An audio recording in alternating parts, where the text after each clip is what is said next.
Escucha esto antes de apagar la luz. Si a mitad de este video oyes 3 golpes, 2 cortos y 1 largo, no pauses, no mires al baño y, por nada, revises tus tobillos. Yo soy tu voz esta noche y no vengo a convencerte de nada, vengo a acompañarte mientras el neón muerto de los moteles vuelve a encenderse donde no hay corriente. Ponte audífonos. Deja la puerta entreabierta, como en cualquier cuarto de carretera. Hoy no hablaremos de fantasmas, dejaremos que ellos hablen primero, portazos que se repiten aunque no haya manos, marcas finas que aparecen al amanecer, un baño que insiste con sus nudillos, una habitación que aprendió a cuidar a alguien que ya no vuelve y un exmotel donde las risas no significan alegría. Si en algún momento tu reflejo tarda una fracción en obedecerte, ya estamos dentro. Si sientes una brisa tibia en el antebrazo a los 3:17, no estás solo, hay lugares que recuerdan por nosotros. Quédate hasta el final y dime en comentarios si escuchaste el patrón. Golpe, pasos, golpe. Si no lo oyes, mejor, significa que el motel todavía no te ha encontrado. Si lo oyes, baja la mirada. Y seguimos. Elías Vargas llevaba 12 horas seguidas sobre el asfalto cuando el marcador verde apareció como un diente roto entre la maleza. La lluvia había lavado la Panamericana hasta dejarla lisa, sin textura, y el parabrisas devolvía más sombras que camino. A la altura de San Juan de Viña, un neón azul parpadeó al borde de la carretera, un motel de 20 cuartos, un toldo corrugado, la promesa silenciosa de una ducha tibia y una cama cualquiera. El motor quedó vibrando un poco después de apagarse, como si también necesitara convencerse de que ahí podría descansar. El mostrador olía a pino barato y humedad antigua. Un ventilador giraba con un zumbido que le comía los bordes a los pensamientos. En una pared, junto al calendario de un mes vencido, había una vitrina con tazas desportilladas y un portarretratos con una fotografía que parecía fuera de lugar, 2 figuras borrosas en la entrada del mismo motel, el cielo blanco como una sábana. Elías firmó con una mano que le pesaba y subió la llave a la palma como se sube un insecto que es mejor no mirar, le tocó la 12. El pasillo estaba alfombrado con una tela que no absorbía el ruido sino que lo multiplicaba en un murmullo constante. A cada puerta, un número, y sobre cada número, una lámpara que emitía una luz que no calentaba nada. La 12 tenía una ventana con cortinas pesadas y una línea de moho bordeando el aluminio. Dentro, la cama se hundía un poco en el medio, como si estuviera acostumbrada a retener cuerpos cansados. El espejo del closet estaba cruzado por rayas finas, arañazos que formaban una figura sin sentido. Elías dejó la cartera sobre la mesa de noche, se quitó los zapatos y escuchó el silencio. Ese silencio tenía capas. Primero el ventilador del baño que alguien olvidó apagar en otra habitación. Luego un golpe de agua en las tuberías, irregular, como una tos. Después, la lluvia, cada vez más fina. Y debajo de todo, una vibración que no venía de la carretera y sin embargo parecía insistir desde el suelo, como si una maquinaria enterrada siguiera funcionando mucho después del cierre de fábrica. El sueño le llegó a trompicones. Despertó para darse cuenta de que sí se había dormido, con la boca seca y la espalda como una tabla. Miró el reloj, 2:11. Fue entonces cuando se oyó el primer azote. No fue una puerta que se cierra, porque las puertas del motel no pesaban lo suficiente como para producir esa ira. Fue un portazo con historia, un golpe que ya venía hinchado con la memoria de otros golpes. El pasillo, después, se llenó de pasos. No eran apresurados ni lentos, eran pasos que conocían el recorrido y estaban dispuestos a repetirlo. Elías se incorporó con una lentitud que aprendió de la carretera. Pegó el ojo a la mirilla. El pasillo estaba vacío, una cinta de alfombra que se perdía en un punto de fuga. Ahora el sonido venía del baño. Un golpecito con ritmo en la puerta entreabierta, como si alguien al otro lado probara un candado invisible. El olor a jabón de traste se intensificó, mezclado con otro aroma más tenue, metálico, del tipo que se queda pegado a la lengua. Volvió a mirar el reloj, 2:13. La vibración bajo el piso parecía haber encontrado una frecuencia cómoda. En el espejo del closet, la luz del foco hacía un halo acuoso. Los arañazos no eran rectos, seguían una curva como tallada por uñas que no sabían cuándo detenerse. Elías se levantó, rozó el vidrio con el dorso de los dedos y sintió un frío que no correspondía a la temperatura de la habitación. El azote se repitió, un poco más lejos, como si hubiera estallado en la otra punta del pasillo. Después llegaron voces sin palabras. No eran murmullos y no eran gritos definidos, eran los restos de un sonido que había perdido sus bordes, una espuma de sílabas sin forma que, aún así, conservaba la intención. La intención era mala. No necesitaba entenderla para reconocerla. Su cuerpo se lo dijo primero que su razón, los hombros se tensaron, la mandíbula se apretó, el pecho pidió aire que no estaba. Pensó en el camión dormido bajo la lluvia, a unos metros, en la seguridad mecánica del volante. Pensó en la hora siguiente en carretera, peligrosa, pero con reglas que obedecen a la física. Se acercó a la puerta, puso la mano sobre el cerrojo, lo giró apenas y volvió a detenerse. La vibración cambió de tono, casi imperceptible, como un animal que levanta la cabeza para advertir una fuga. Eligió la inmovilidad como quien elige una trinchera. Regresó a la cama y se recostó sin apagar la luz. A los pocos minutos, el patrón se repitió con una obediencia que encogía el estómago: 2:29, portazo, 2:31, pasos, 2:33, golpes en el baño, 2:34, voces de espuma. En medio de esos segmentos, lo invadía una certeza inconveniente: aquello no era un aviso para él. No era una amenaza nueva. Era una representación sin actores visibles. Un recuerdo adherido a la materia del edificio, rememorándose a sí mismo con puntualidad cruel. Cuando por fin se atrevió a abrir, el pasillo estaba intacto en su vacío. La alfombra, más oscura en una franja, mostraba un dibujo que habría pasado desapercibido de día. No eran manchas al azar, eran huellas que no dejaban huella, sombras con forma de pisadas que se detenían frente a la 12 y continuaban hacia la escalera. Elías bajó un peldaño, luego otro, sintiendo bajo las suelas una elasticidad como de madera húmeda que regresaba a su lugar un segundo después. El vestíbulo exhalaba el mismo olor a pino y al fondo el calendario seguía con el mes equivocado. La vitrina reflejaba su figura enmarcada por tazas y polvo.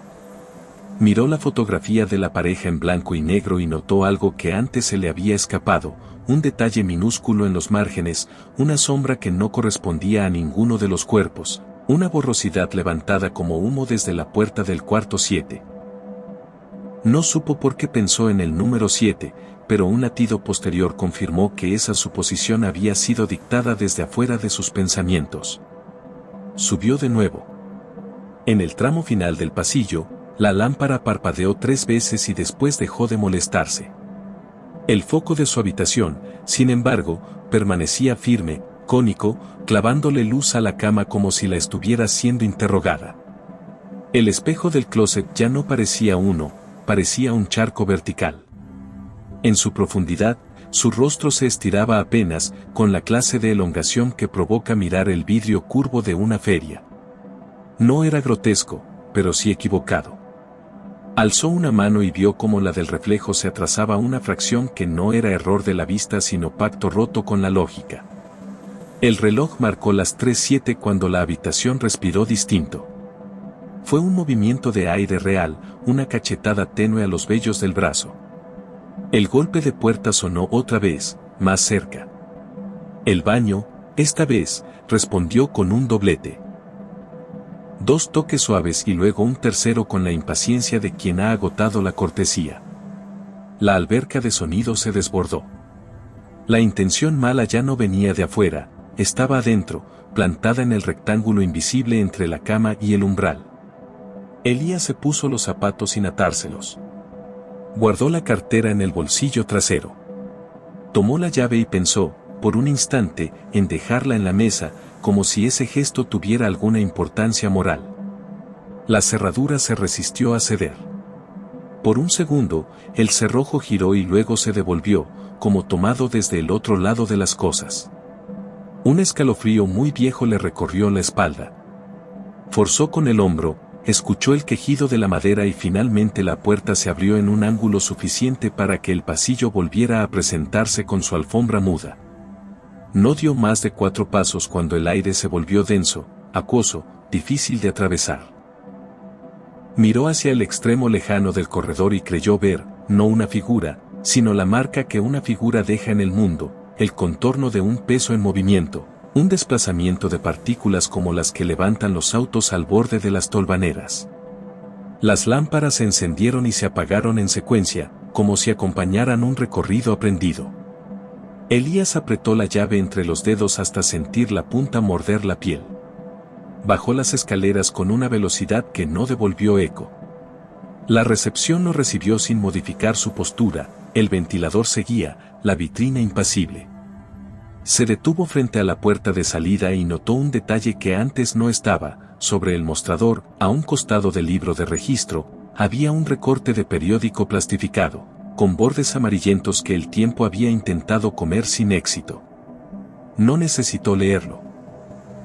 Reconoció en la composición de las imágenes, en la distribución de sombras y cuerpos que el fotógrafo anónimo eligió años atrás, la clase de noticia que deja un motel más vacío de lo que ya es.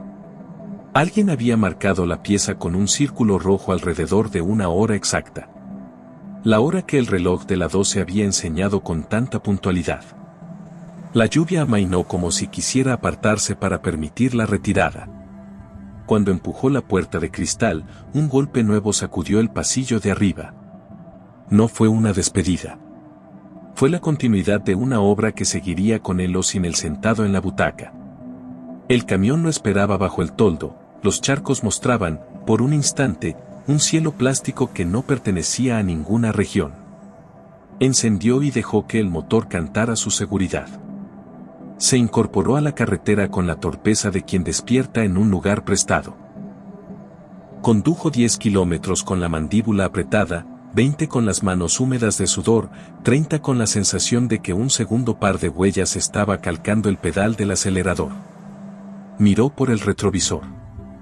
El neón azul se había apagado o la lluvia lo había borrado, y, sin embargo, al borde de su audición, como una nota que no quieres reconocer, seguían formando el patrón los portazos, los pasos, los golpes, la espuma de voces. Detuvo el camión en una gasolinera cerrada, solo iluminada por lámparas de sodio. Apagó el motor. El silencio regresó con sus capas. El zumbido lejano de un transformador, la llovizna que no había querido morir, el tic de la máquina enfriándose. Cerró los ojos. No había palabras en ese eco, había, en cambio, la misma intención mala, ligada a un ciclo que no conocía de relojes ni de voluntades ajenas. Entendió que no se le estaba pidiendo nada. Entendió que no era un elegido ni un destinatario. Era, en el mejor de los casos, un asiento de paso para una repetición que necesitaba cuerpos cercanos para refractarse, superficies donde estrellarse para comprobar que todavía existía. El viaje continuó al amanecer.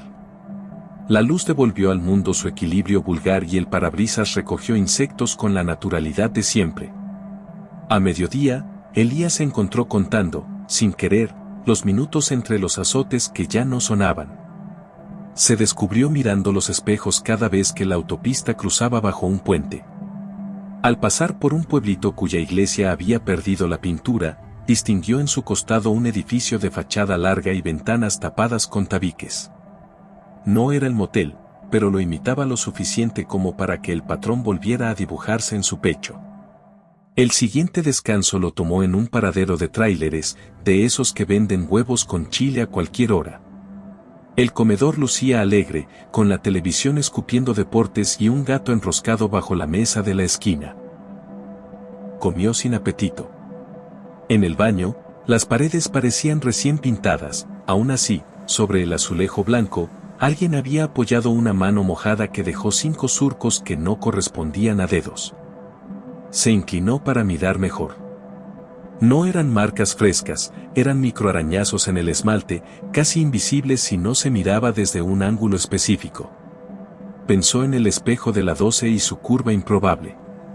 Pensó en el candado invisible probándose a sí mismo, paciente. La noche siguiente, en otro estado, eligió no dormir bajo techo. Estacionó en una pensión para camiones donde la ley no escrita prohibía a los desconocidos andar entre los remolques. Aún así, a las 2:11, su cuerpo recordó lo que el mundo parecía haber olvidado. No hubo puertas, no hubo pasillos, no hubo espejo. Hubo un golpe en el aire, insuficiente para mover la cortina del camarote, suficiente para abrirle una grieta a la costumbre. Hubo una secuencia impecable de nada, golpe, pasos, golpes, espuma.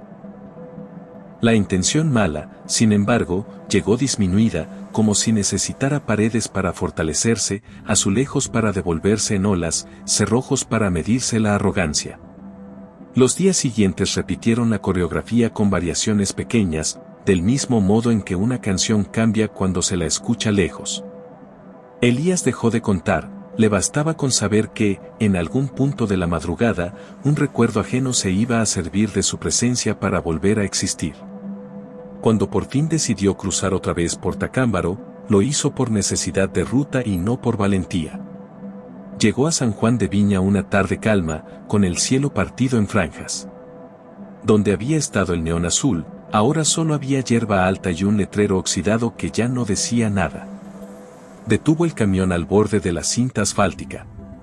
Caminó entre la maleza con el respeto que se le tiene a un piso de iglesia rota. La forma del motel apenas se distinguía como una sombra plana en el terreno, sugerida por cimientos que habían exigido su derecho a quedar. En el punto aproximado donde habría estado la 12, una losa quebrada mostraba el vientre de la tierra.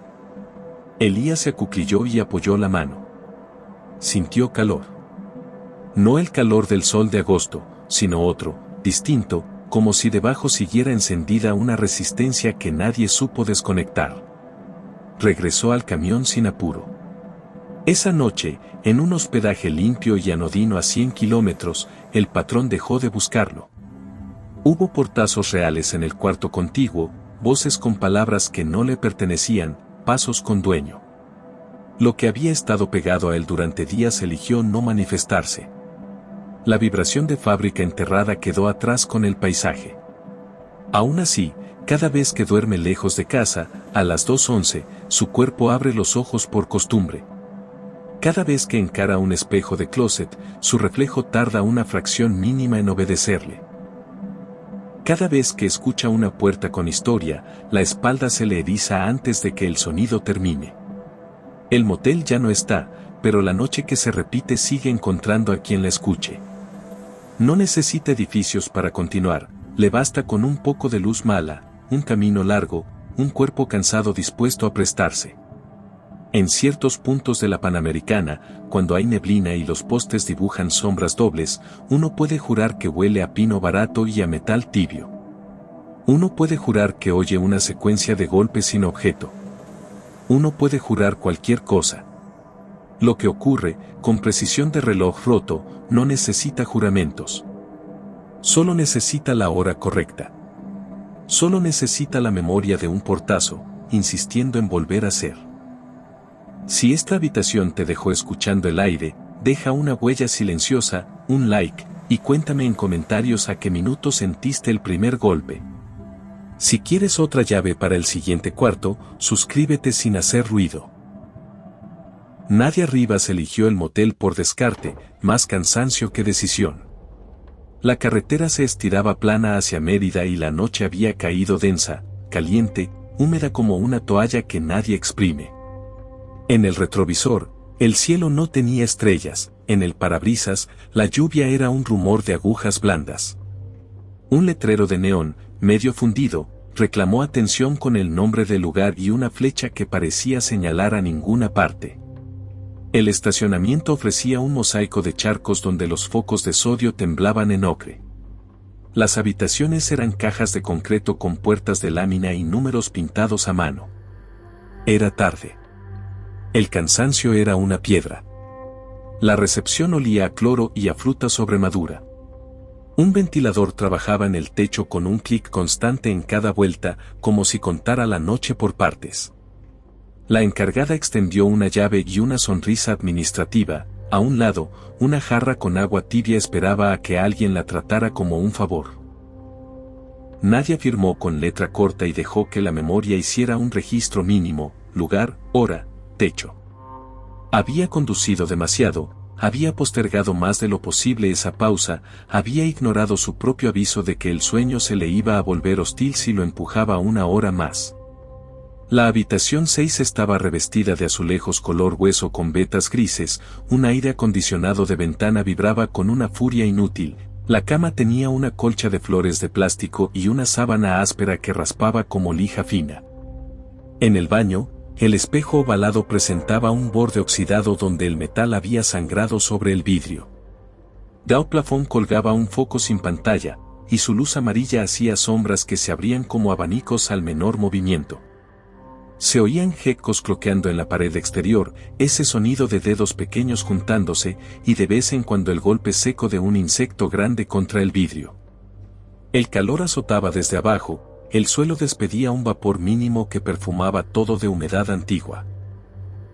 Nadia dejó el bolso en una silla, encendió el aire, se echó sobre la cama sin desvestirse del todo. La tela le raspó las pantorrillas. El cansancio tardó unos minutos en dejarse domesticar. Cerró los ojos y escuchó como el ventilador del techo marcaba un pulso lento, como el aire acondicionado gritaba su agotamiento, como la lluvia se volvió un hilo constante sin disciplina. En ese sonido apilado, la mente se abrió paso hacia la zona donde el cuerpo pierde sus jerarquías. El sueño llegó primero en placas, fragmentos breves, sin argumento, que se disolvían apenas formados. Despertó de golpe, sin recordar en qué momento se había dormido, con una sequedad amarga en la boca y el corazón apurado. No supo por qué miró el celular. 3:08. Algo en esa hora le pareció exacto y arbitrario al mismo tiempo. El aire del cuarto tenía una densidad nueva, como si alguien hubiera cerrado una puerta invisible. El zumbido del aire acondicionado cambió de tono, un semitono más grave, y en esa diferencia mínima se acomodó un silencio que no estaba vacío, sino ocupado por una presencia tímida y, a la vez, disponible. La primera sensación fue la inmovilidad. Nadie la sujetaba, no había peso sobre su cuerpo y, sin embargo, los músculos obedecían con retraso. Un costado del cuello la punzó con una electricidad breve. El techo parecía apenas más cerca, como si la habitación hubiera bajado 2 centímetros. Una sombra tenue cruzó el extremo superior del campo visual, no como una figura, sino como una zona del aire más espesa. El ventilador del techo señaló el paso de esa nada con un aleteo diferente, una de sus 4 aspas hizo contacto con el aire como con una gelatina. Luego se oyó el sonido que no quería oír. 2 dedos invisibles recorrieron el dobladillo de la sábana en la zona de sus tobillos, tanteando la tela. No era viento, no era insecto, no era imaginación. Una presión leve, amablemente impersonal, que tanteaba y subía un poco, 1 centímetro, apenas otro. La piel respondió con el reflejo clásico de la humanidad, ese temor heredado que no necesita metáforas. El vello se levantó, el estómago se encogió hacia la columna, el pulso pegó 3 golpes que no encontró dónde dejar. La cosa que tanteaba no pesaba, pero tenía intención, no arrastraba la sábana, la empujaba con una delicadeza metódica. Nadie intentó mover el pie derecho y no lo consiguió.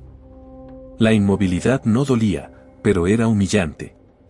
Cerró los ojos un segundo y vio el cuarto detrás de los párpados, como si la luz amarilla hubiera tatuado las formas en su retina. Los dedos invisibles treparon hasta el tobillo y se detuvieron como quien dubita antes de romper una regla. Un aroma desconocido se mezcló con el cloro y la humedad, una nota metálica, tenue, parecida al olor de una moneda sostenida demasiado tiempo. La ascensión continuó. Un roce finísimo, como si una cola de gato hecha de alambres de pesca avanzara por la pantorrilla, delineó un camino lento hacia la rodilla. No arañaba aún, no cortaba, solo dibujaba un mapa que quería memorizar un territorio. En la parte interna de la pierna, la sensación cambió, no era una línea, eran 4 o 5, paralelas, como la huella de uñas estrechas. El cuerpo respondió con sudor frío que no encontraba salida, la piel se volvió territorio disputado por el miedo y la temperatura. El tiempo se ensanchó, se volvió manteca tibia. En algún lugar del motel, una puerta se cerró de golpe con una violencia por completo humana y el eco cruzó el pasillo a una velocidad limpia. La presión aumentó con la disciplina de la marea. La cosa invisible alcanzó la rodilla y supo doblar, supo encontrar el hueco, supo seguir hacia el muslo. En el pecho de Nadia, el aire se volvió un asunto logístico, entraba y salía a cuentagotas, como si debiera pagar un peaje por cada movimiento. El aire acondicionado dio un tirón y por un instante pareció detenerse, ese instante bastó para oír otro sonido, inesperado y estremecedor, un pequeño salto sobre el colchón, el peso de algo liviano que se acomodaba a la altura de las pantorrillas. No era un animal habría redistribuido el colchón con una torpeza amable. Era un peso disciplinado, exacto, que sabía dónde caer para hundir lo menos posible. El ascenso se detuvo a la mitad del muslo, como si hubiera encontrado una barrera, y retrocedió con educación. Al bajar, las líneas finas dejaron de ser caricias y se volvieron marcas. No un corte, un recordatorio. Una escritura microscópica destinada a leerse a la luz. La inmovilidad de Nadia se dio de golpe, como si alguien hubiera soltado un freno. El aire vino de vuelta como un amigo imprudente. Se incorporó con una torpeza espesa y encendió la lámpara de la mesita. La luz empujó las sombras a las esquinas, pero no las disolvió. La sábana mostró un camino de pliegues en dirección a la cabecera, una huella leve que no debía existir. Miró sus piernas y vio lo que sabía que iba a ver, líneas delgadas, rosadas, sin sangre, como raspones hechos con un alfiler limpio. Eran paralelas, algunas se cruzaban en un ángulo que no obedecía al azar. Quemaban con una irritación mínima que no admitía rascado. En el espejo del baño, su rostro aparecía pálido y mal colocado, como si se hubiera movido 1 milímetro fuera de eje. Los gacos callaron de repente y se oyó un zumbido nuevo desde la azotea, una bomba de agua encendiendo y apagando con intervalos incorrectos. Volvió a la cama y se sentó de espaldas a la pared, con las rodillas recogidas. No quiso salir del cuarto, la noche afuera parecía un líquido más espeso.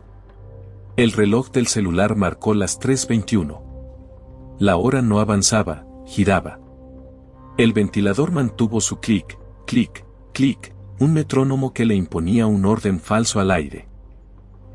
En el pasillo, por debajo de la puerta, la luz del foco fluctuaba con el paso de insectos. El cuerpo empezó a ceder al cansancio de siempre, no por confianza sino por rendición.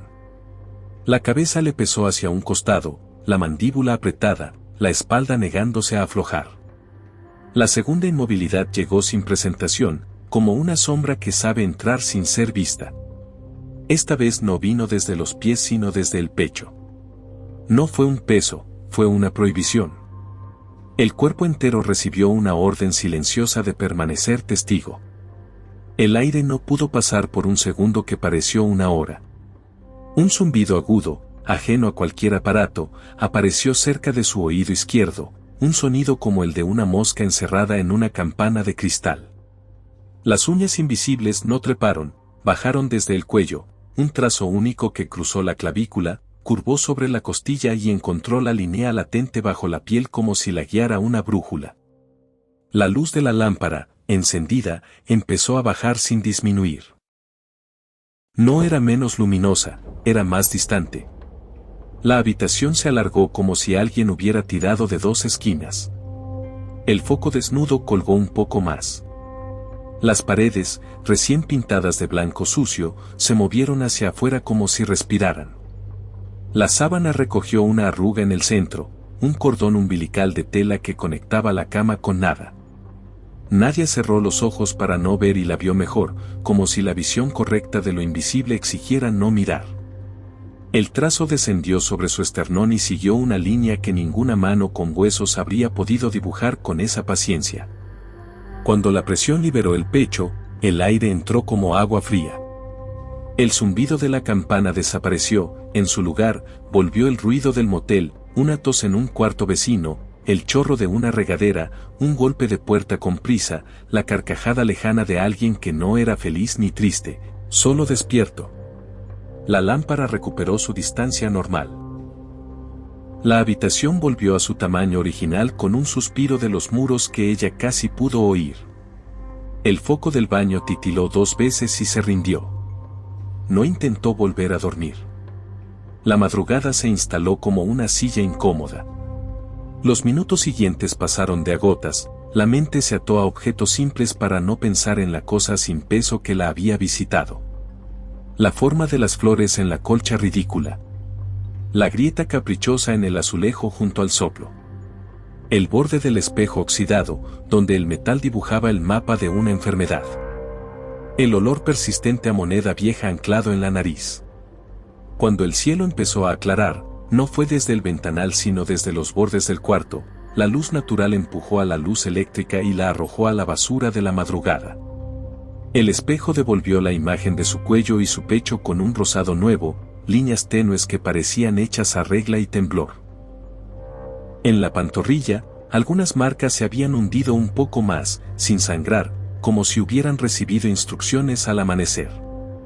En la puerta, la sombra del pasillo encendió su interruptor sin intervención humana, la electricidad del motel se tomó la libertad de parecer amable. Nadia recogió su bolsa y guardó el celular, que tembló en su mano con un aviso de batería baja.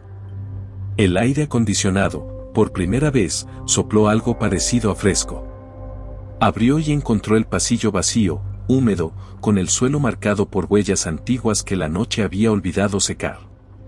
Caminó con una conciencia ajustada de su propio cuerpo, como se camina después de una fiebre. Afuera, el estacionamiento recibía una claridad lechosa. Los charcos ya no temblaban. Un pájaro gritó desde un árbol cercano con una nota que sonó exactamente igual a un frenazo. Un gato cruzó entre autos y se detuvo un instante para mirar un punto del aire que no era interesante para nadie más. En el retrovisor del coche, las marcas del cuello parecían más pálidas.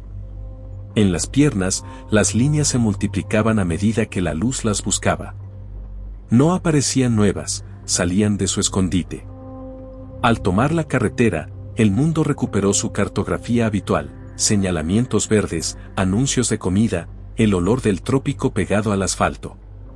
El cuerpo, sin embargo, quedó afinado a otra frecuencia. Cada golpe de aire contra la carrocería contenía el recuerdo de los dedos invisibles.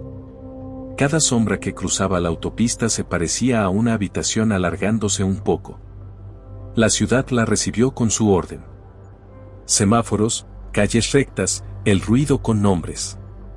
El día pareció desmentir la noche con eficacia. En la ducha de su hotel, el agua caliente le devolvió la piel a su temperatura de fábrica. El vapor empañó el espejo del baño y Nadia dibujó, con el dorso de la mano, un claro redondo para verse. Las marcas seguían ahí, pero ya no gritaban. Picaban con una educación nueva, como una recomendación que se respeta por conveniencia. Pensó en la frase que usa cualquiera en la península cuando el cuerpo despierta sin moverse. Pensó en la costumbre de encontrar explicación en el folclore para lo que no se quiere nombrar con más precisión. Pensó en los dedos que no tenían huesos. Esa noche durmió con luz encendida, por superstición, por gestionar el miedo como se gestiona una cuenta pendiente. No pasó nada.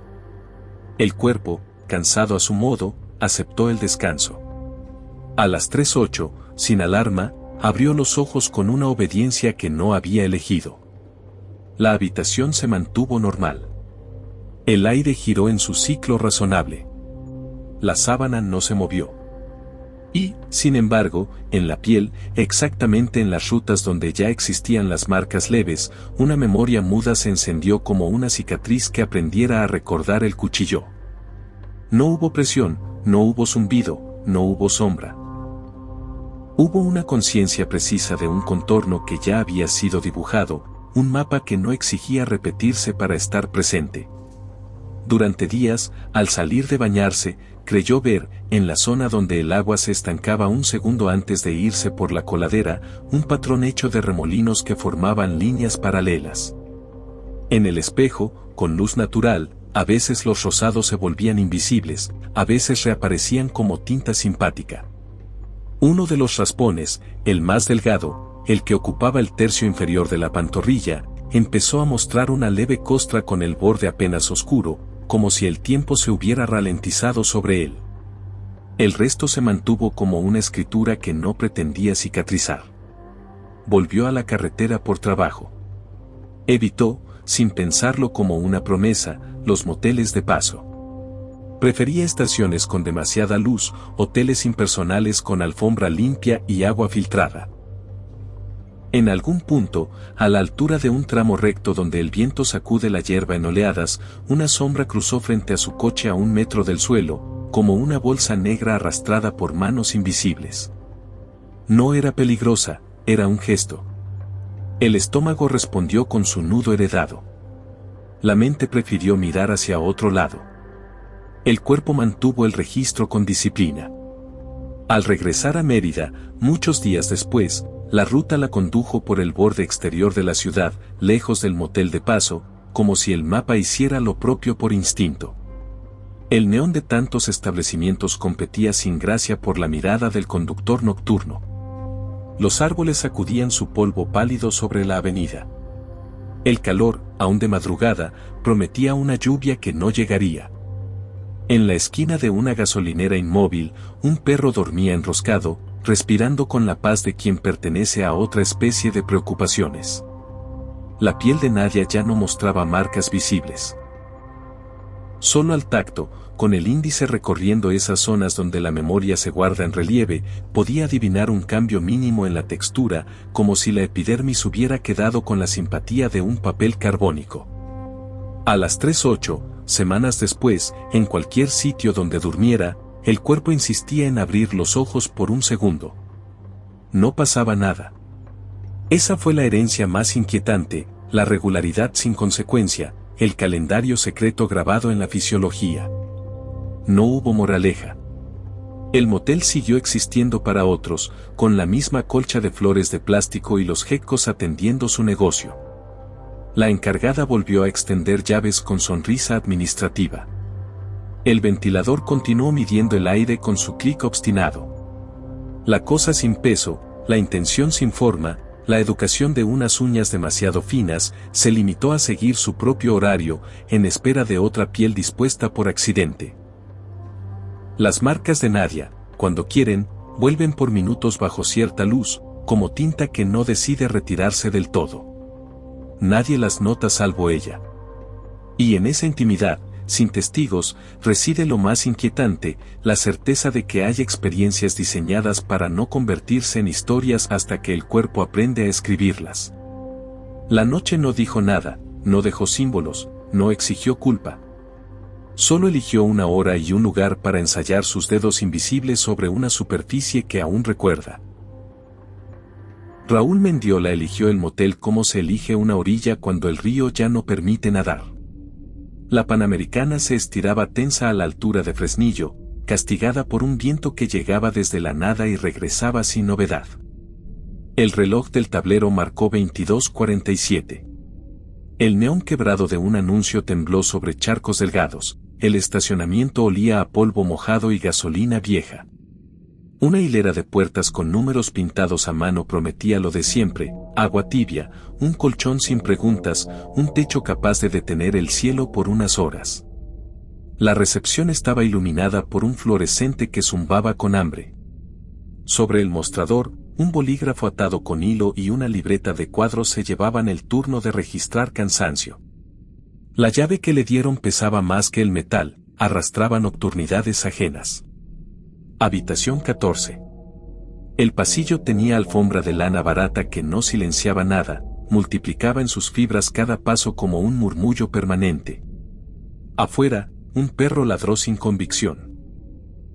Adentro, la 14 ofrecía un inventario breve, cama de colcha cuadriculada, televisión que solo sabía nieve, una mesa con manchas circulares de tazas, un aire acondicionado de ventana decidido a vibrar aunque no enfriara. El baño, encajado al fondo, mostraba una puerta de madera ligera con pintura hinchada por la humedad. Quedó entreabierta, una ranura negra como un sobre sin remitente. Raúl dejó la mochila en la silla, colocó el celular a cargar, se quitó los zapatos y se sentó en el borde de la cama. El cuerpo tenía esa electricidad ciega que antecede al sueño por agotamiento. El aire de la habitación era tibio, con un vaho mineral que recordaba agua atrapada en tuberías viejas. Desde el baño, un goteo sin ritmo certificaba que la instalación seguía viva por su cuenta. Cerró los ojos. El sonido del mundo se organizó en capas. El chasquido del neón filtrándose por la cortina, el zumbido empecinado del aire, un camión lejano cruzando de largo, un insecto grande golpeando el vidrio una vez, 2 veces, 3. La gravedad lo acomodó en la cama. El parpadeo se volvió pesado, y la cabeza, un objeto correcto sobre una almohada que olía a jabón de lavandería. El primer golpe llegó a las 23:09. Fue seco, preciso, sin temblor. La madera de la puerta principal vibró en un solo latido. Un segundo golpe, unos segundos después, un tercero, idéntico, con la seguridad de quien conoce un código. Raúl se incorporó despacio. El cuerpo no protestó, la carretera le había enseñado a levantarse sin quejarse. Caminó hasta la puerta y pegó el ojo a la mirilla. El pasillo devolvió un corredor vacío, una línea de alfombra que se perdía hacia una luz más fuerte en la vuelta. La distorsión propia de la mirilla convertía el mundo en un círculo acuoso. No había sombras de pies, no había fugas de movimiento, no había manos retirándose. Nada. Un silencio breve se clavó en la oreja, del tipo que solo aparece cuando el aire decide escuchar. El tercer golpe no se hizo esperar, pero no tocó la puerta principal. Le respondió el baño, con un tono más hueco, un nudillo invisible reclamando desde adentro de esa madera hinchada. 1, 2, 3. La pequeña ranura negra entre hoja y marco respiró una sombra más densa. El goteo del lavabo se dio un compás y se alineó, por un momento, como si obedeciera. El cuerpo conoce antes que la cabeza. El antebrazo de Raúl se erizó con la honestidad de quien no debe dar explicaciones. Regresó a la cama sin quitar los ojos de la juntura oscura. El aire acondicionado, quizá por azar, bajó medio tono, y en esa diferencia mínima aparecieron sonidos que antes desaparecían, un corrimiento de polvo detrás de la televisión, el crujido leve del colchón al rendirse bajo un peso que no venía de él, el susurro del neón tratando de entrar por las cortinas cerradas. A las 23:17, 3 golpes nuevos en la puerta principal. 3 golpes de respuesta, puntuales, desde el baño. El patrón se instaló como una canción que finge novedad y resulta conocida.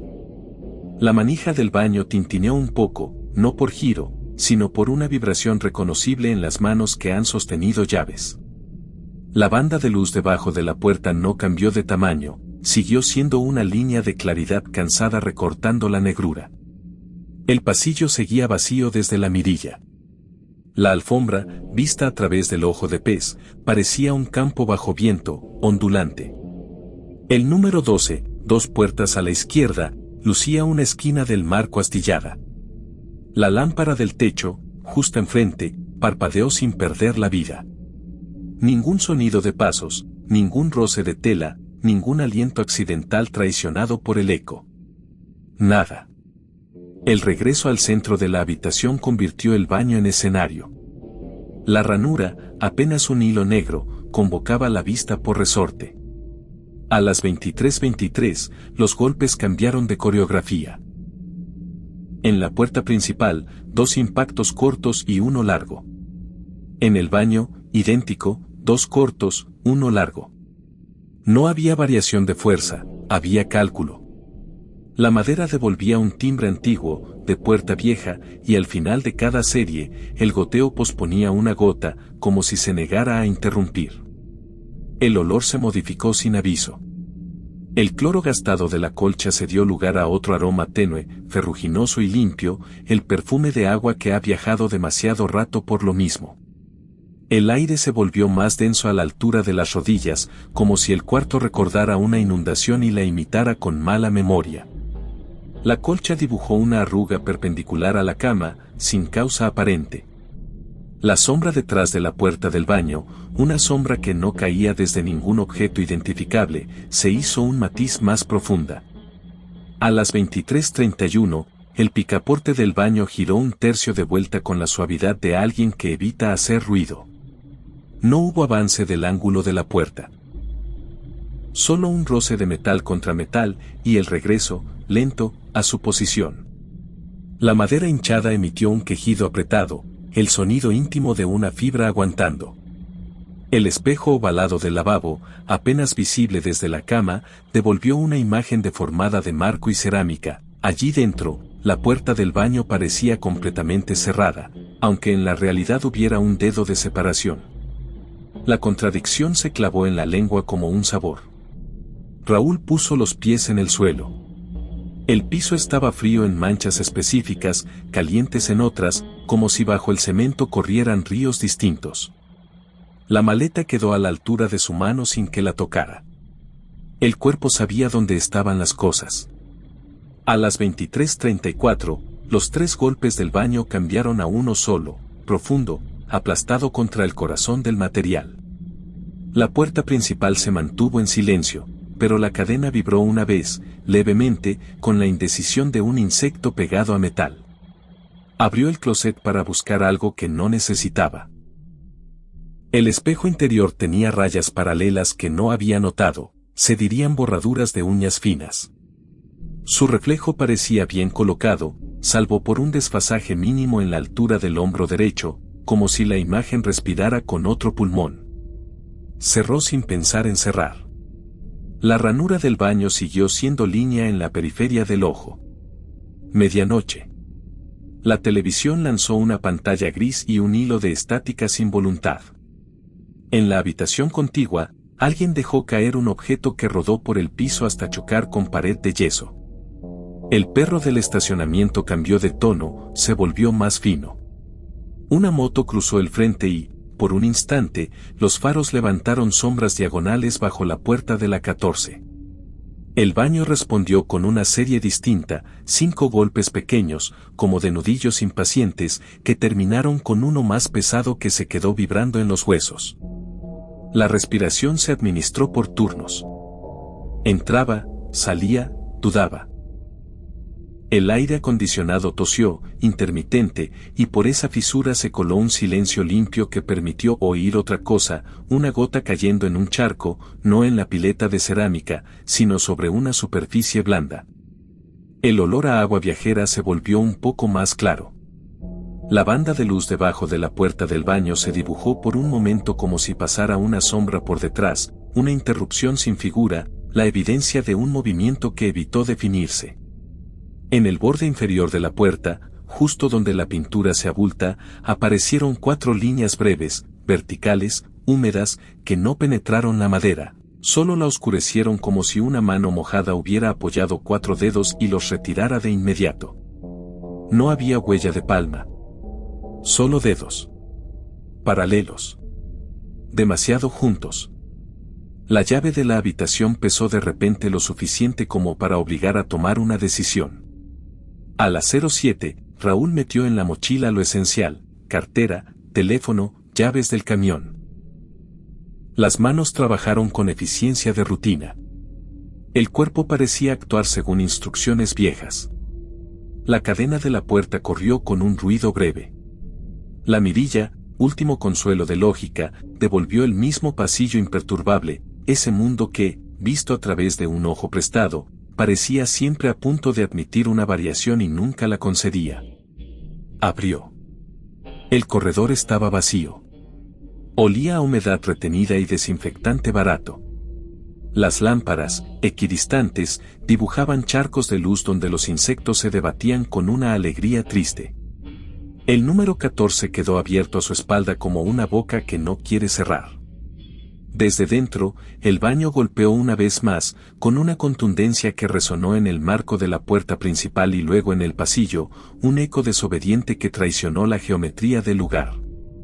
La alfombra no devolvió sus pisadas con el sonido habitual, se tragó su peso con gusto. Cerró sin mirar hacia adentro. La llave, ya sin valor, siguió pesando en la mano por unas puertas. El aire parecía ahora menos espeso, como si el pasillo ofreciera otro tipo de pacto.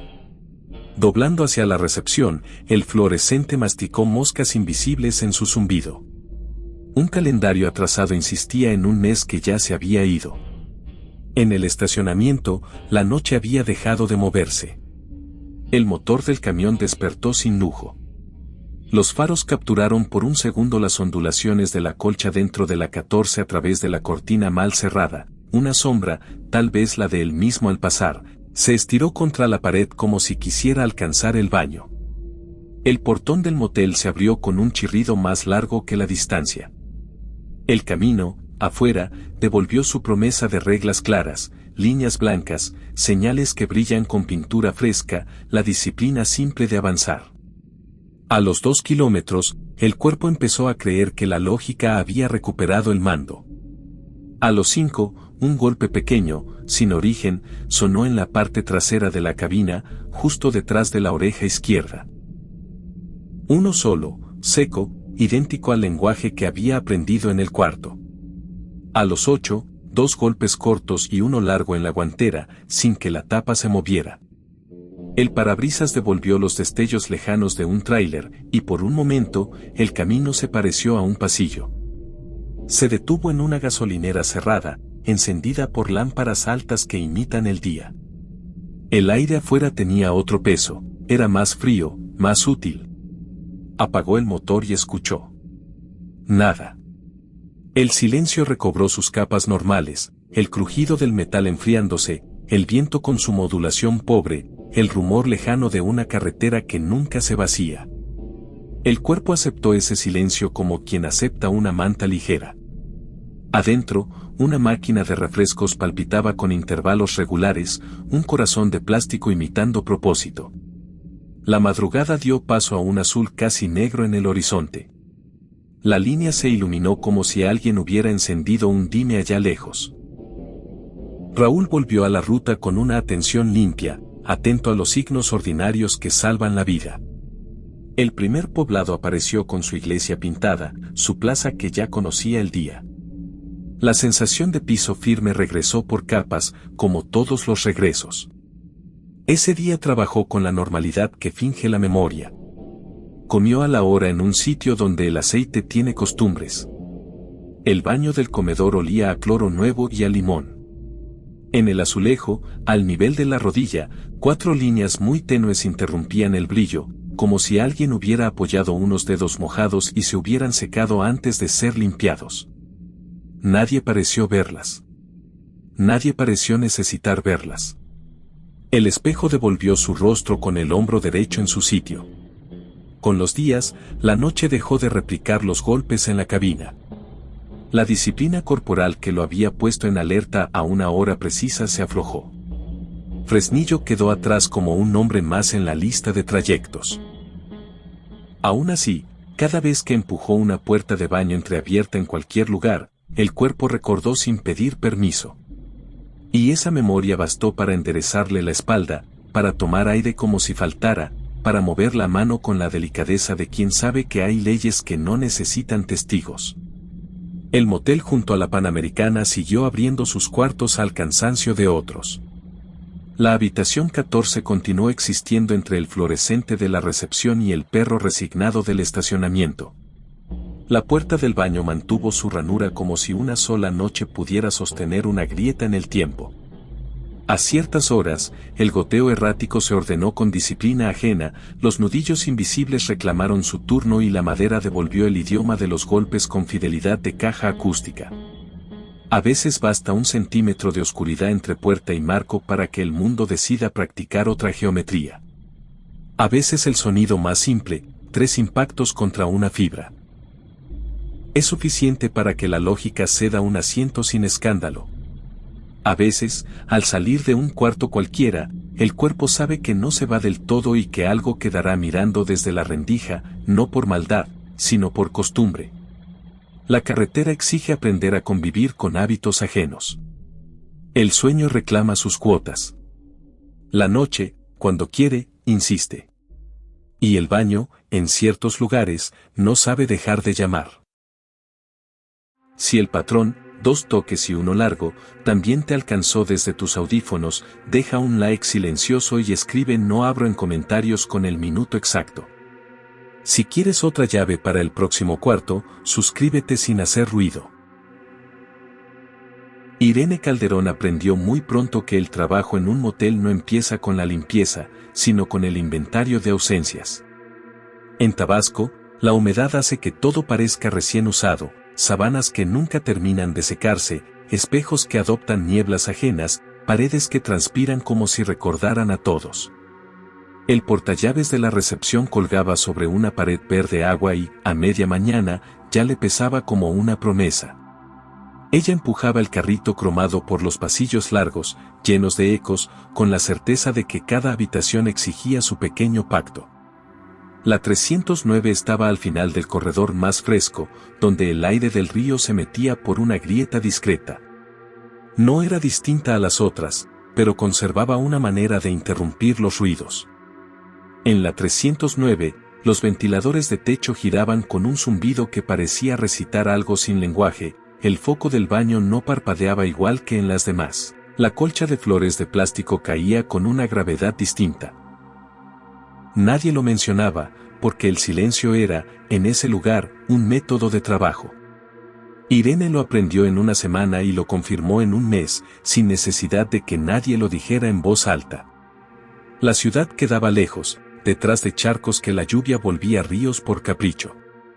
De noche, el manglar respiraba como un animal grande y manso.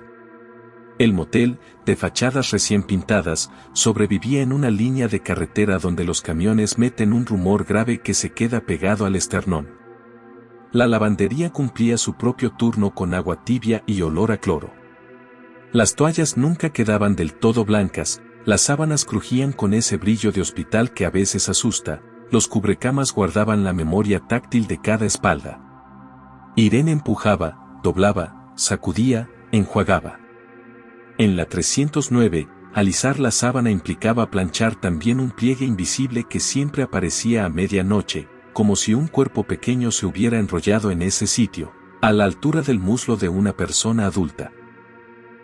Ella pasaba la mano y el pliegue se rendía, pero regresaba a la mañana siguiente, sin nadie registrándose con ese nombre, sin nadie pagando por esa cama. Las marcas al pie de la cama comenzaron como un juego de sombra. En un principio eran nada, 4 rayitas de polvo en el zoclo, la insinuación de dedos o de suciedad fingiendo una forma. Con la lluvia de septiembre, se intensificaron. Eran huellas diminutas, mojadas, que terminaban frente al espejo del closet y se disolvían en la nada, como si alguien aprendiera a volverse aire. El ritual de Irene se adaptó a ese detalle. Al abrir, dejaba la puerta bien calzada con una cuña de goma. Levantaba la colcha con paciencia, tomaba las sábanas desde las esquinas y las sacudía hacia la luz. La regadera, a veces, amanecía con un hilo de agua tibia corriendo, imposible de apagar del todo. La mirilla de la puerta, nunca usada por ella, devolvía un círculo de corredor demasiado quieto. El espejo del baño cerraba el inventario. Una pequeña nube en el centro, siempre húmeda, siempre fría, que no se limpiaba ni con el trapo, ni con la crema, ni con el rezo discreto que una vez le atravesó la lengua por inercia. La historia empezó antes de que Irene quisiera reconocer su lugar en ella. La encargada del turno nocturno dejó sobre el mostrador un folder transparente con recortes viejos. Nada significativo, salvo por una fotografía en gris pálido, la fachada del motel con una cinta de seguridad cruzando la 309, hace años, cuando los números eran otros y la pintura, más opaca. Al pie, una nota de periódico amarillenta mencionaba, sin detalles, una madre que no regresó de un viaje breve. El recorte no llevaba nombres, la tinta había huido de los apellidos. La hora sí se había quedado pegada al papel como una espina corta. La misma hora en que Irene, días después, notó que el ventilador de la 309 cambiaba su zumbido por una tonalidad baja, como si un oído aprendiera a escuchar con más atención. A las 3:17, por ejemplo, cuando el pasillo dejó de hacer ruido como si se hubiera declarado un toque de queda imprevisto, la colcha del 309 respiró un poco. Nada dramático, 1 milímetro hacia arriba, el anuncio de un peso que nunca terminaba de asentarse. El foco del baño, encendido desde antes, dibujó una franja de luz bajo la puerta, interrumpida a intervalos regulares por una sombra estrecha, vertical, que iba y venía sin entrar ni salir. Irene lo atribuyó a su turno alargado. El cansancio hace ruidos. La humedad inventa perfiles. La costumbre se descompone si se la mira de frente. A la mañana siguiente, al recoger los cubiertos del desayuno en otra habitación, escuchó el mismo zumbido del ventilador, idéntico, repetido, como si la 309 hubiera impuesto su firma acústica a las otras habitaciones por un momento. Esa insistencia le enseñó algo que no quería aprender, no era su imaginación, o no del todo. La primera vez que la vio, no la vio con los ojos. Fue un inventario distinto, el de una ausencia que estaba mal puesta. Había un aroma que no correspondía al cloro ni a los limpiadores ni al sudor ni al jabón barato. Era un olor a pelo limpio, a sol breve, a tela pequeña recién enjuagada. Llegaba desde la esquina del closet y se acomodaba en el centro de la habitación a la altura de la cama, delineando un perímetro que hasta las moscas respetaban. La sensación dejó un contorno sencillo, un cuerpo que no era un cuerpo, de apenas el tamaño de medio cubrecama, esperando. Irene siguió haciendo su trabajo. Doblar, sacudir, enjuagar, inventariar. En la lavandería, los demás hablaban de televisores que se encienden solos o de apagones que se corrigen sin personal. Ella no contaba nada, pero su ruta empezó a elegirla. Llegaba a la 309 a la misma hora, como si obedeciera una coreografía invisible. La cuña de goma, perfecta, hacía su trabajo, la puerta nunca se cerraba del todo. El ventilador giraba con su insistencia. El espejo del baño mostraba la nube circular que, bajo cierto ángulo, parecía el contorno de una cara muy cerca del vidrio, sin rasgos, solo una intención. La muertita, como alguien la nombró a media voz y sin dueño de la frase, apareció como se aparece una responsabilidad que nadie pidió. No tenía edad precisa. Tenía tamaño. Tenía horario. Tenía modales. Al principio, se limitaba a estar. Después, adoptó una costumbre afilada, tomar prestado un objeto pequeño del carrito de Irene y devolverlo a su manera. El trapo de microfibra que siempre quedaba doblado en 4 amaneció enrollado en una espiral que parecía dibujar un caracol perfecto. El atomizador se tapa, dejó de apretar y a la mañana siguiente se destapó con una paciencia que no tenía explicación. El llavero de plástico con el número 309 apareció colocado con exactitud obsesiva a la mitad de la colcha, con el número hacia arriba, como si alguien hubiese sentido orgullo de reconocer símbolos. Un martes de calor desmesurado, Irene notó en su antebrazo una mancha oval del tamaño de una moneda, tibia al tacto, que no dolía ni picaba. Al cambiar la funda de la almohada, esa zona de piel tibia pareció atraer una brisa leve que el resto del cuarto no tenía. Esa tarde la marca desapareció. A la mañana siguiente, otro óvalo tibio se instaló 1 pulgada más arriba, dibujando un ascenso diminuto con una lógica que no correspondía a alergias ni a insectos. Eran señas, más que síntomas. Irene entendió sin aceptar. No hubo palabra que pudiera usar, porque en su vida no se usaban palabras para aquello. Lo llamó cuidado. Se dejó cuidar. La 309 empezó a solicitarla fuera de turno. Las pilas de toallas le parecían más pesadas cuando sabía que la 309 esperaba. Los demás cuartos eran trabajo, ese, además, era una conversación sin voz. La lluvia llegó en diagonal y durante días el motel olió a moho en lucha. La 309, sin embargo, olía a jabón sin marca, a sábanas planchadas, a escuela cerrada. En la lista de habitaciones, la 309 aparecía con la misma tinta que las otras, pero Irene leía ahí la caligrafía de alguien más. Un fin de semana, un apagón dejó al edificio con luces de emergencia y ventiladores inmóviles. La 309, sin electricidad, sostuvo su luz desde las persianas con un truco que ninguna física se molestó en explicar. Irene empujó la puerta y el aire adentro estaba fresco, no frío, respirable como el centro de una iglesia.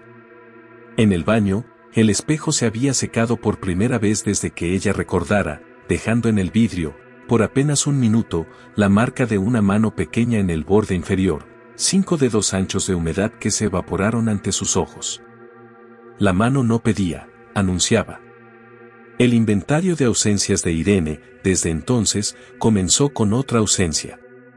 Pensó en su madre, que se había ido callando con la paciencia de quien no desea molestar. Recordó la textura de una sábana remendada. Recorrió con la mente la línea de una frente dormida. Entendió, sin sobreactuar, que la muertita del 309 no estaba ahí por maldad ni por capricho, estaba ahí por costumbre, la forma más poderosa del amor cuando no tiene dónde quedarse. La adopción, si se la puede llamar así, no fue solemne. Ocurrió en gestos, una toalla doblada en triángulo con precisión de escuela, una arruga al pie de la cama que ya no regresó porque Irene la planchó con la mano hasta sentir que cedía el resorte escondido, un diente de peineta de plástico encontrado bajo la almohada como una ofrenda torpe. Los horarios coincidieron por su cuenta. A las 3:17, Irene, donde estuviera, percibía una brisa sobre el antebrazo, la misma de la marca tibia que subía 1 pulgada cada día hasta alcanzar el pliegue del codo y desaparecer con pudor. La encargada cambió turnos. A Irene le tocó una semana completa de mañana. La 309 parecía más silenciosa sin ella. Los objetos ya no se movían. El ventilador volvió a su zumbido pautado, mecánico. El espejo enfermó de humedad otra vez. Se creyó salvada del compromiso. La noche del viernes, sin embargo, al quedarse dormida en su cuarto de pensión, escuchó el zócalo del edificio crujir con el mismo idioma del motel. La habitación humilde imitó, por un instante, la 309, la sábana levantó 1 milímetro, el aire olió a jabón sin marca, el foco del baño hizo una pausa como para anunciar una mano que no iba a dejar huella. No era acecho. Era visita. Irene regresó el lunes a su pasillo de siempre y sintió alivio de encontrar la 309 en su sitio, con su propio clima de lugar recordando. La muertita se había mantenido educada, como queriendo demostrar que podía esperar. La casa grande de la carretera volvió a aceptarla. El inventario siguió su método. Nada raro durante días, salvo porque la marca tibia eligió entonces una ruta nueva, bajó desde el codo hacia la muñeca, 1 pulgada diaria, con una paciencia que sonaba a despedida. En la lavandería, la pila de toallas se volvió menos pesada. El ventilador tuvo la cortesía de no recitar en sus horas libres. El espejo del baño dibujó la nube en un lugar distinto, justo donde Irene apoyaba la frente para descansar 30 segundos al terminar. La lluvia se fue por un mes entero y el sol secó los manglares hasta hacerlos crujir. La 309, vacía varios días seguidos, parecía una sala de espera. El polvo no se animaba a posarse. El pasillo, menos húmedo, volvió a su olor de pintura nueva. Irene se detuvo al umbral y no entró. El aire enfrente de ella, a la altura de su pecho, tenía el peso exacto de un abrazo que nadie iba a presenciar. Un abrazo contenido, con las manos cortas, con la altura justa. El cuerpo respondió con un movimiento de costumbre, el hombro hacia adelante, la barbilla apenas baja, el suspiro que alarga el mundo. No hubo diálogo. No hubo promesas. Hubo, apenas, la aceptación de un papel. La semana siguiente trajo huéspedes ruidosos, la especie de ocupación que lo deja todo fuera de sitio. La 309 recibió, por primera vez en meses, un grupo que no respetó nada. Las sillas cambiaron de lugar, la colcha se convirtió en manta de picnic, el baño quedó sembrado de huellas y de jabón gastado hasta el hueso. Irene entró con el carrito adelantado como escudo y un cansancio que la hacía vieja. Lo arregló todo en silencio, con la pulcritud de una ceremonia privada. Al terminar, el aire del cuarto volvió a su clima original, un alivio con olor a paredes frías. En el borde del lavabo encontró un círculo perfecto de agua, del tamaño de un vaso imaginario. Lo dejó secar sin tocarlo, un pequeño altar sin nombre. La despedida ocurrió sin su consentimiento. A las 3:17 de un miércoles, el ventilador interrumpió su zumbido por una fracción imperceptible y, en ese hueco, el motel entero pareció contener el aliento. La brisa del antebrazo no llegó. El espejo del baño permaneció limpio por primera vez en una madrugada. La colcha sostuvo su caída sin arrugas en los sitios donde la muertita acostumbraba a acomodarse. Irene no sufrió, tomó nota. La costumbre también enseña cuando un rito ha terminado. A la mañana siguiente, antes de que el calor fuera indecente, caminó hasta el final del corredor y se detuvo frente a la 309. Apoyó la mano en la madera pintada y sintió, no el peso de otra cosa, sino la madera misma, honesta como una tabla seca. Al abrir, no encontró el olor de pelo limpio, ni la mezcla de jabón sin marca, ni el frescor de iglesia. Había otro clima, el de habitación en pausa. El espejo del baño se vio viejo de golpe.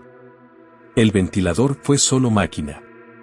Las huellas diminutas del zoclo se habían borrado con una torpeza bonita, como cuando un dedo infantil limpia su propio reguero. Irene hizo su trabajo con naturalidad, como si ese fuera el primer día. Dobló, sacudió, enjuagó, inventarió. En el closet, colgó una funda que nadie había pedido. En el buró, dejó un vaso con agua recién servida, detalle que el protocolo no incluye pero que su mano propuso sin consultarla. Cerró despacio, sin cuña, probando que la puerta obedecía a la gravedad. Obedeció. Caminó el pasillo con un cansancio corriente, sin el peso extra de las cosas que insisten en acompañar. Esa tarde, antes de salir, la encargada barajó llaves y papeles sobre el mostrador. Hubo un silencio pequeño, el tipo de silencio que se llena con cualquier cosa. Irene no dijo nada. Acomodó el carrito junto a la pared verde agua. En el portallaves, la 309 ocupaba su sitio, brillante por tantas manos, anodina, disponible. Afuera, la carretera recibió el atardecer con un brillo de aceite. El manglar exhaló. El motel encendió sus luces con puntualidad de farmacia. Esa noche, en su cuarto de pensión, Irene apoyó el antebrazo sobre la mesa y lo recorrió con la yema de los dedos. No encontró marcas tibias ni cambios de textura. Encontró piel. Se acostó y dejó que el ventilador de aspas dibujara en el techo un círculo obediente. A las 3:17, abrió los ojos por costumbre. No hubo brisa. El cuerpo, sin embargo, tardó un segundo más en entregarse al sueño, como quien espera a que un niño cruce la puerta de la escuela y se vuelva, una sola vez, a levantar la mano.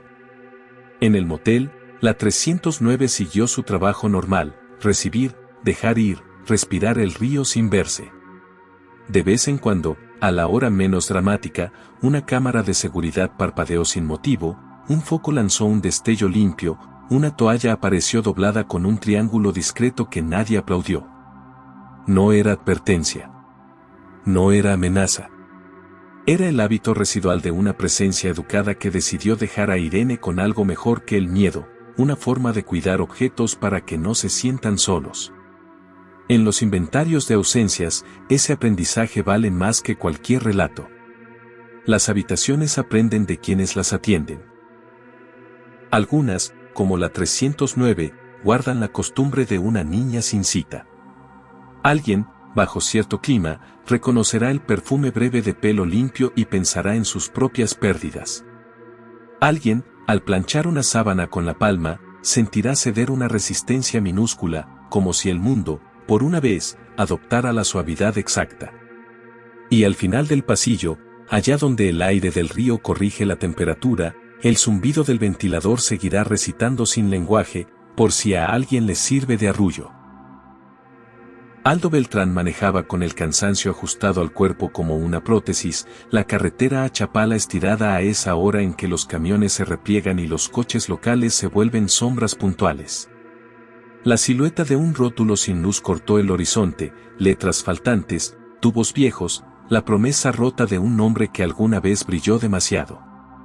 El arco decía, a medias, LSVGS. El resto estaba en el suelo, hundido en hierba, oxidado como un recuerdo que nadie reclama. Detrás del portón entreabierto, el exmotel Las Vegas presentaba sus huesos, pasillos abiertos al clima, ventanas sin vidrio, paredes con cicatrices de humedad y spray, un patio central que había perdido el azulejo bajo costras de tierra. El viento llevaba hasta la carretera un olor doble, a polvo caliente y a fontanería muerta. Un guardia sin nombre custodiaba la entrada con la paciencia de quien ha visto demasiados atardeceres repetirse. No hizo gesto de hospitalidad ni de rechazo.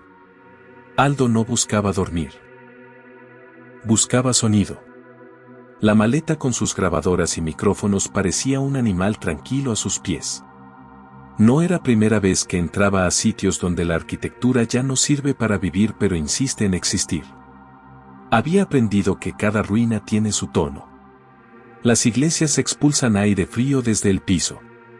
Las fábricas gastadas retienen un bramido sordo en sus vigas. Los hoteles cerrados hablan en plural. El patio central devolvió el primer eco. No era de él. Aldo caminó sobre lo que antes fue la línea blanca alrededor de una alberca vacía, recogió en la yema de los dedos la textura del polvo consolidado por años de lluvia mal recordada, y dejó un micrófono de contacto en la baranda. En la recepción, todavía colgaba el cascarón de una campanilla y, detrás del mostrador, un rectángulo más claro en la pared señalaba dónde estuvo el reloj. En una esquina, invisible si no se miraba con atención, agujeros de diámetros distintos tatuaban el yeso. No se parecía a pintura saltada. No se parecía a insectos. Eran impactos viejos, maquillados sin convicción. La historia local los asociaba a una madrugada de pólvora que partió al motel en dos. El rumor, como todos los rumores, sobrevivía mejor que las fechas.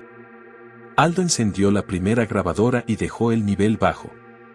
El piso respondió antes de que el aire decidiera decir algo. Un hormigueo subterráneo, una vibración que no correspondía al tráfico de la carretera ni a máquinas cercanas, recorrió la panza de concreto como agua que sigue buscando salida. El espacio tenía memoria y la ejercitaba sin permiso. El hombre avanzó hacia el corredor de la planta alta. Escaleras con mosaico quebrado, barandales desollados por manos apresuradas de otro tiempo. En el número 18, los restos de una cortina colgaban como algas. En el 22, una silla plegable guardaba un pliegue que parecía reciente. En el 24, el baño conservaba el marco del espejo. El vidrio ya no estaba, pero en el aire quedaba un frío circular, del tamaño justo, como si el espejo hubiera conservado la temperatura de quien se mira. Las voces empezaron sin aprender vocabulario. No eran palabras. No eran siquiera sílabas. Eran presencias en forma de aire movido con intención. Primero dos capas, una grave, arrastrada como barro, otra aguda, finísima, una especie de filigrana sobre el zumbido general.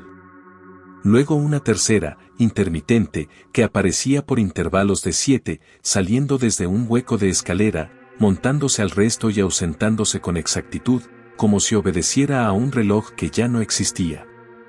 El oído entrenado de Aldo detectó un patrón antes que su miedo: 3 bloques de 7. Silencio. 3 bloques de 5. Silencio. 2 bloques de 7. Algo estaba recordando. Dejó otra grabadora en el umbral de la 19, esta vez de cápsula omnidireccional. Al hacerlo, percibió en el polvo un detalle que no correspondía al azar. Una serie de pequeñas elipses truncas, del tamaño de la base de vasos viejos, dibujadas en el suelo con agua que no estaba. El polvo no se apelmazaba, se adhería formando contornos como si hubiera sido tocado por humedad recientemente evaporada. La elipse mayor se repetía a la altura de una mesa inexistente. La menor se detenía frente al ventanal roto. Los gestos de la fiesta duraban más que el cuerpo que los hizo. A las 1:46, el aire cambió de peso. No hubo brisa. Hubo densidad. El patio dejó de ser exterior por un instante y se contrajo como un salón con techo bajo. La carretera, de pronto, sonó distante, como si se hubiera desplazado 5 kilómetros sin moverse. La vibración del piso subió por las plantas de los pies, escaló las rodillas y se instaló en el diafragma. Junto a la antigua recepción, un colgajo de cableado emitió un zumbido que no venía de electricidad, sino de garganta. No había garganta. Había intención. El guardia, en la entrada, sacudió la cabeza con el gesto de quien se ha propuesto desmentir su propio miedo con disciplina de oficio. Era un escepticismo sano y a la vez indefenso. Había aprendido a explicarlo todo con razones de renta, de políticas internas, de asuntos humanos con fechas, nombres, rubros y propietarios. La ruina, sin embargo, rehusaba esa contabilidad y prefería su contabilidad de repeticiones. El rumor de balazos se anclaba bien al yeso, pero lo que persistía no era el estampido, sino lo anterior y lo posterior, el centelleo invisible del momento en que las gargantas empezaron a hacerse multitud y el vacío uniforme que llega cuando el ruido se termina demasiado rápido. Aldo se detuvo en el corredor de arriba, donde la sombra del letrero caía en diagonal, como si aún encendiera una luz que ya no tiene. Colocó un micrófono de cañón apuntando a la escalera, otro, de solapa, pegado como una cucaracha brillante al borde de una puerta. El sonido regresó con una fidelidad que asusta, un grupo de personas desplazándose sin el peso de los cuerpos, el roce de telas que ya no están, un estallido de cristales pequeñitos como lluvia invertida en el interior de un cuarto. El tiempo decidió dividirse en dos, lo que ocurría frente a él y lo que la materia, por su cuenta, decidía volver a contar. No era una película, era un insistir doméstico de cosas que necesitan rehacerse para seguir existiendo en algo. En el cuarto 27, las marcas sobre la pared eran rectángulos más pálidos donde colgaron cuadros que ya no interesaban a nadie. Al cruzar el umbral, Aldo sintió que su respiración adquiría un eco que no le correspondía. Cada exhalación tardaba una fracción en volver desde el muro opuesto con una ligera decoloración, un tono que no casaba con el suyo. La grabadora, reproduciendo en monitoreo con audífonos, devolvió su respiración 2 veces. Una real, otra con retraso de medio segundo y un timbre diferente, más joven, como si el cuarto hubiera decidido adoptar su forma y reinterpretarla. No era imitación.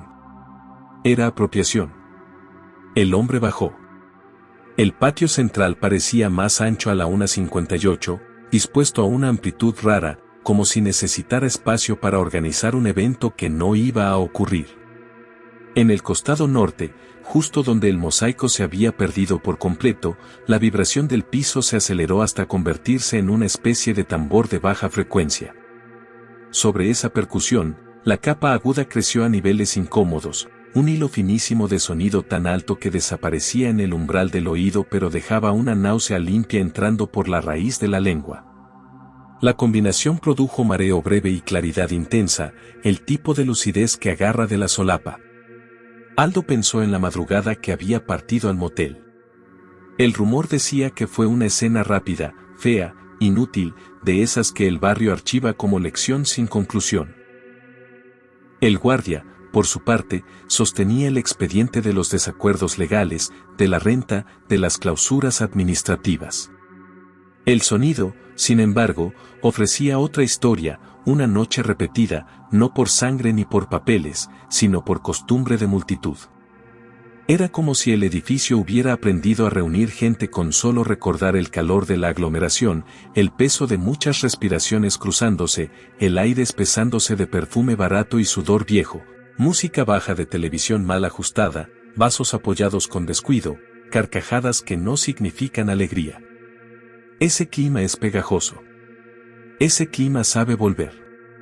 A las 2:11, como si obedeciera a una lógica que ya había conocido sin saber, la capa grave se interrumpió y la aguda tomó el mando. El corredor replicó una secuencia de pasos sin zapatos, veloces, cortos, que subieron de izquierda a derecha y luego de derecha a izquierda, como si ensayaran una salida que nunca encontraban. La baranda se quejó con un lamento delgado. Un vidrio en algún cuarto gritó con la misma nota con que se quiebran las botellas de refresco. En el aire se instaló un olor a metal tibio, una moneda vieja frotada entre dedos. En ese instante, el patio dejó de parecer exterior y se volvió garganta. Aldo, al centro, fue la campanilla. No hubo figuras. Hubo trazos. En el polvo, como si un viento inteligente hubiera cursado la superficie, se dibujaron dos curvas enfrentadas que se cruzaban a la entrada de la 15, como el rastro de dos personas que eligen el mismo paso a último momento. No duraron. Se borraron cuando el aire cambió de sentido por una brisa que nadie agradeció. La grabadora registró, en el mismo segundo, un golpe asordinado que no sonaba a puerta ni a cuerpo. Sonaba a madera que recibe un impacto a la altura del pecho y se arruga adentro, sin romperse. El guardia se hizo presente en el borde del patio con la silueta recortada por la carretera. No avanzó. Miró el reloj con el gesto de quien comprueba una coincidencia para desmentirla después. La madrugada se curvó hacia su segunda mitad con un frío seco que ascendía desde los cimientos en lugar de bajar desde el cielo. Aldo se movió hacia la recepción y, por una manía de archivo, levantó un libro tirado bajo el mostrador. No era el registro. Era una libreta con columnas dibujadas a mano. Entre manchas de humedad, sobrevivían números, importes, firmas sin trazo. En el margen, una hora repetida 3 veces, de tinta distinta. La misma que acababa de mirar en su reloj. Devolvió el cuaderno al suelo y supo que era momento de hacer el trabajo que había venido a hacer, recoger. Las memorias digitales habían acumulado capas de sonido que pesarían como plomo. Despegó la cápsula de la baranda. Guardó el micrófono de cañón. Iba a tomar la omnidireccional del cuarto 19 cuando la puerta, sin bisagras, encajó de golpe contra su marco inexistente con una precisión ridícula, como si el mundo hubiera decidido por un instante obedecer una regla vieja solo para lucirse. El aire en el ventanal lanzado sobre la carretera se volvió líquido, la textura que tiene la gasolina cuando la luz se refleja. En esa densidad, se oyó con claridad la risa de alguien. No feliz ni triste. La risa de quien se sorprende de lo que no debería sorprender. El cuerpo obedeció antes que la cabeza.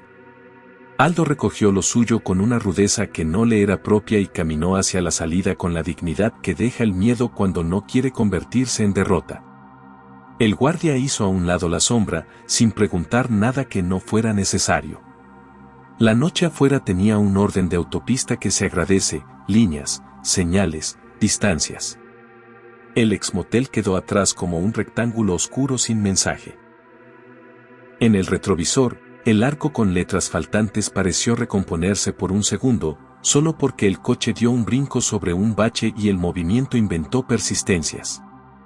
A los 4 kilómetros, el habitáculo del coche devolvió, desde el plástico de la guantera, un golpecito de timbre conocido. Uno solo. Preciso. 2 minutos después, 3 en serie. Aldo apagó la radio, aunque no estaba encendida. El aire acondicionado, a mínimo, giraba con su zumbido sano. El asfalto pasaba bajo las ruedas con una monotonía que de pronto se agradecía. Las manos, sobre el volante, tenían la textura exacta de manos de alguien que no quiere admitir temblor. El cuerpo recuperó la lealtad de los músculos al trabajo de siempre.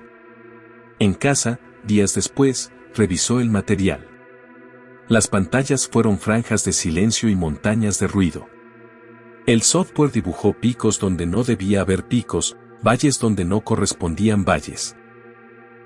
En la toma del patio, la capa grave formaba una ola que subía y bajaba con regularidad de respiración humana.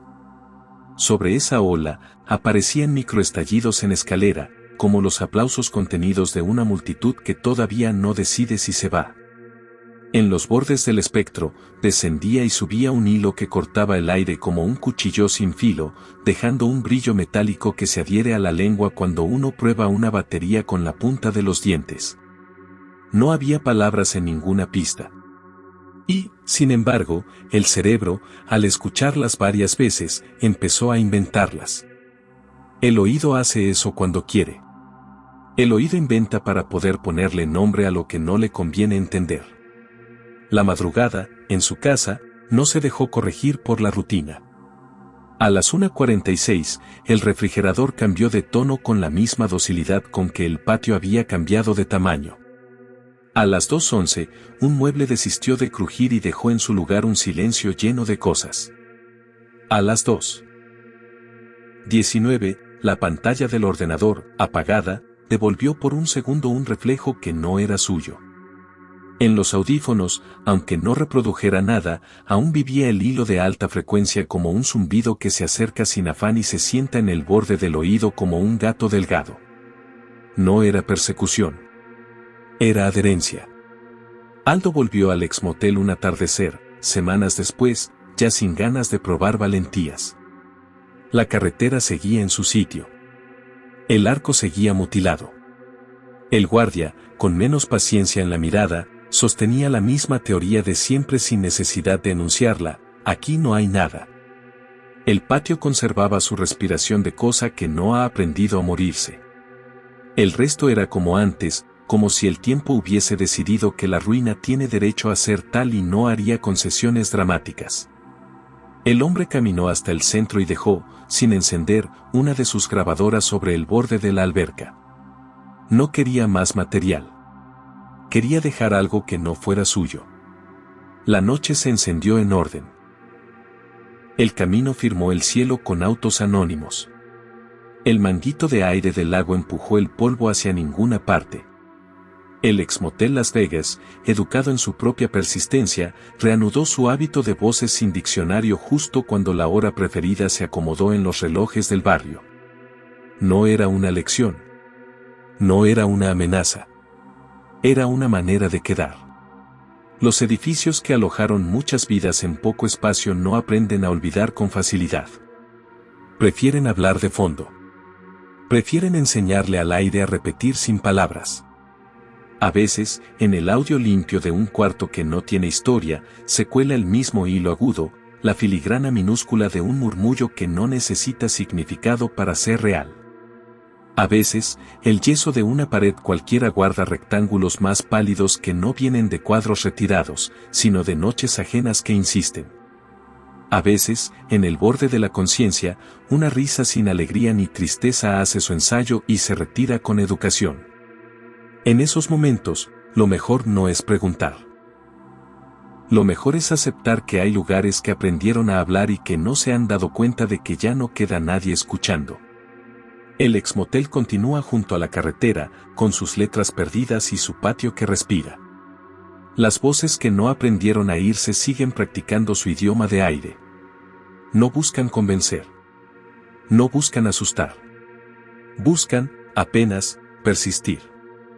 Y esa terquedad, la más humana de todas, es, tal vez, lo que más inquieta cuando cae la madrugada y cualquier edificio decide, por un instante, recordar en voz alta. Si llegaste hasta aquí y el pasillo aún respira detrás de tu puerta, deja una llave silenciosa en la mesa, un like, para saber que saliste. Anota en los comentarios el minuto del último golpe que escuchaste, yo revisaré la mirilla. Si quieres otra habitación sin hacer ruido, deja la cadena puesta en este canal y toma la siguiente llave cuando estés listo. Apaga el neón, deja la puerta apenas entreabierta y no mires el espejo hasta mañana. La noche se repite. Nos vemos en el próximo cuarto.